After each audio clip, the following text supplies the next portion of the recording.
Ah, Selamat siang kepada Miss Susi, selaku yang akan saya wawancarai.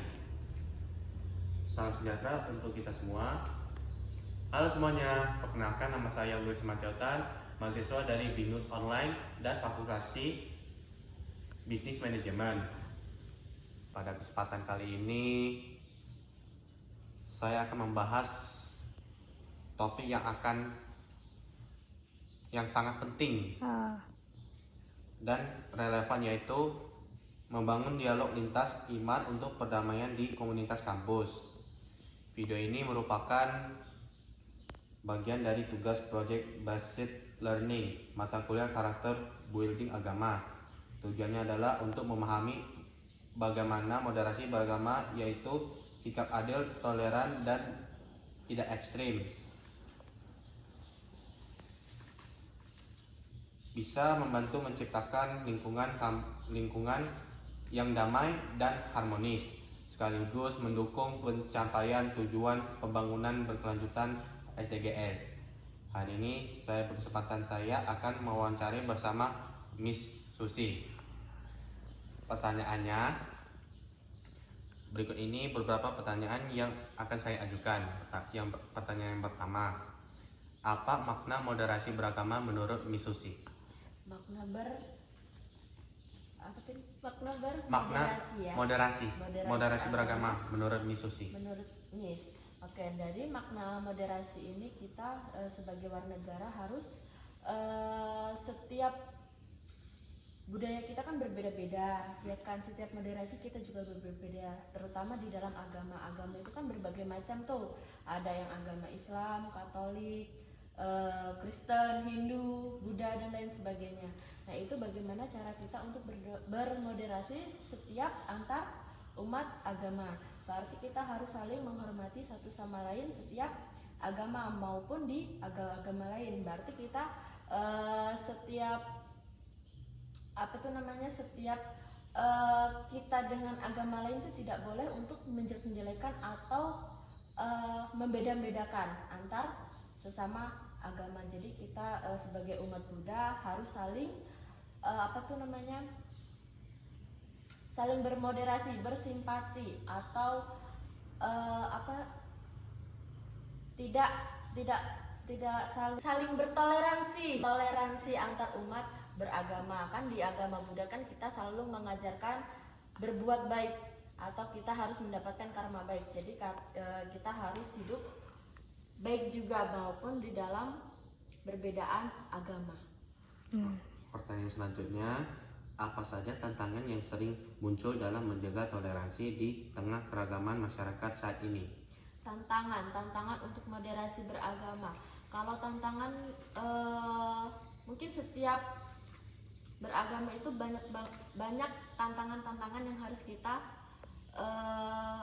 lakukan, terutama untuk menjaga kerukunan antar agama. Nah, ada beberapa contoh nih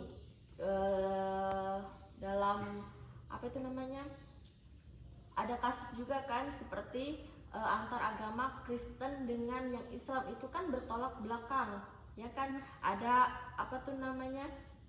nggak rukun, terus ada yang saling menghina satu sama lain, yang ada juga yang saling tutup tempat ibadah. Itu kan sebenarnya tidak boleh. Itu juga tantangan sebagai kita yang berumat agama, harus menjaga kerukunan antar agama, harus saling menjaga toleransi kita sesama agama. Oke, pertanyaan yang ketiga, bagaimana peran dialog lintas iman dalam membangun hubungan antar umat beragama? Ini opsional tambahan. Opsional tambahan. Apa tadi soalnya? Bagaimana peran dialog lintas iman dalam membangun hubungan antar umat beragama? Peran lintas agama ya? Iya. Peran lintas agama atau dialog ya, seperti kayak Romo sama yang kayak pendeta-pendeta itu kan lintas agama ya. Sudah menguasai lah dialog-dialog tentang keagamaan. Nah, bagaimana sih sikapnya kita untuk dialog agama itu kan kita adanya dialog beragama itu bagaimana cara kita hidup berdamai antar agama itu juga. Sebenarnya itu bagus, dialog-dialog itu kan apa itu namanya, kita diadakan dialog-dialog antar agama itu kan untuk menjaga kerukunan agama kita kan, baik Buddha, Islam maupun Katolik. Nah, biar semua agamanya ini bisa rukun, biar saling bertoleransi, nggak ada saling pandang sebelah pihak mana yang baiknya agama ini. Nah, jadi kalau adanya dialog seperti ini, apa tuh namanya, seperti romo atau ustadz atau siapa yang berdialog tentang agama ini, biar semua orang yang di negara kita ini mempunyai apa tuh namanya, pemikiran yang positif tentang agama. Jadi tidak ada yang namanya menjelek-menjelekkan agama. Makanya di Indonesia ini ada yang apa itu, antar dialog agama. Iya, antar dialog agama. Iya. Oke. Gitu. Oke.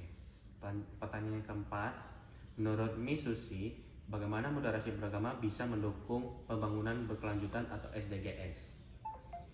SDGs itu kepanjangan dari Apa?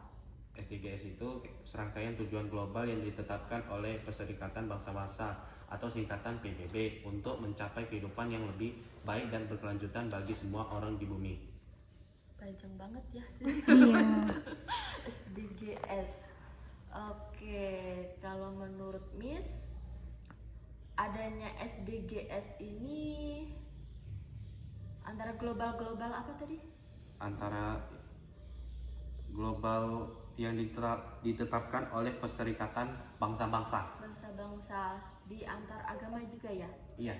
Oke, SDGs sebenarnya ini global perserikatan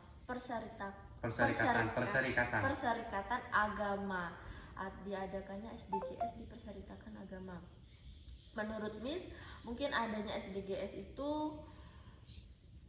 gimana ya, agama-agama yang di Indonesia, di ini sekitar Indonesia aja atau gimana? Oh, di Indonesia ini? Di Indonesia ini mungkin di adanya SDGs di Indonesia ini, agama-agama yang bisa menganut dengan agama-agama yang dianutnya ya, yang mana yang baik.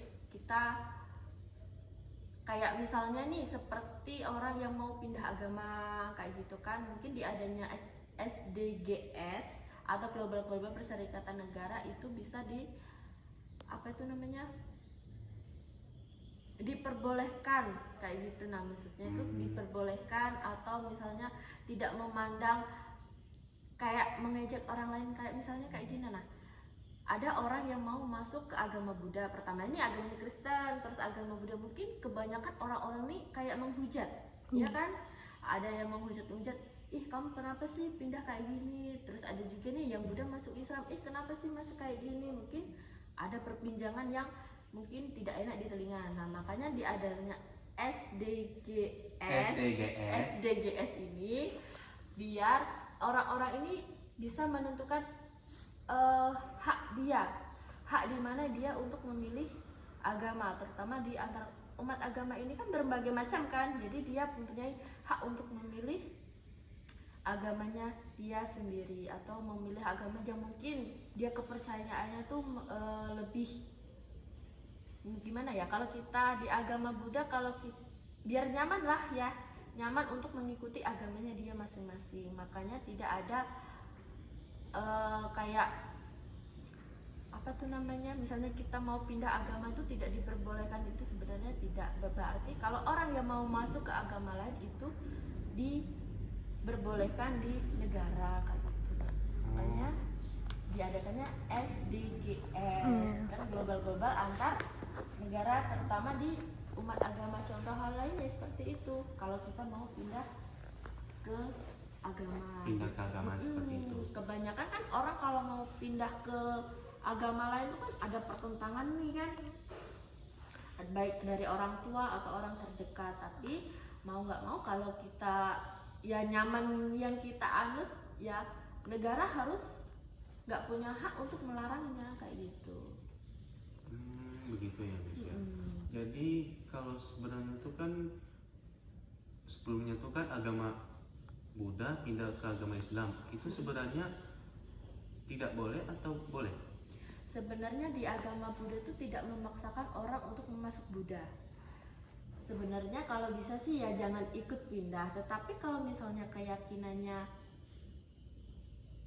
nyaman di Islam ya terserah, itu kan hak mereka gitu. Iya. Kan kita tidak bisa untuk menahannya. Kalau bisa ya nggak usah pindah, tapi kalau misalnya mereka nyaman ya gimana lagi, ya sudah.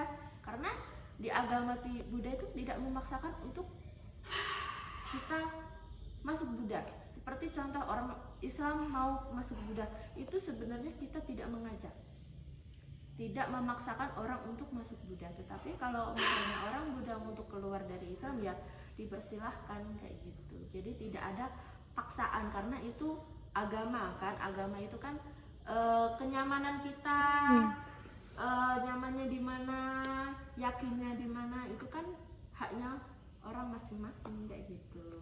Seperti Jadi itu, Miss. tapi kalau bisa ya jangan ya.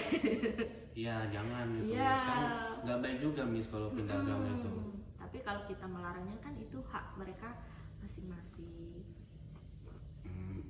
Begitu ya, Miss. Iya. Oke.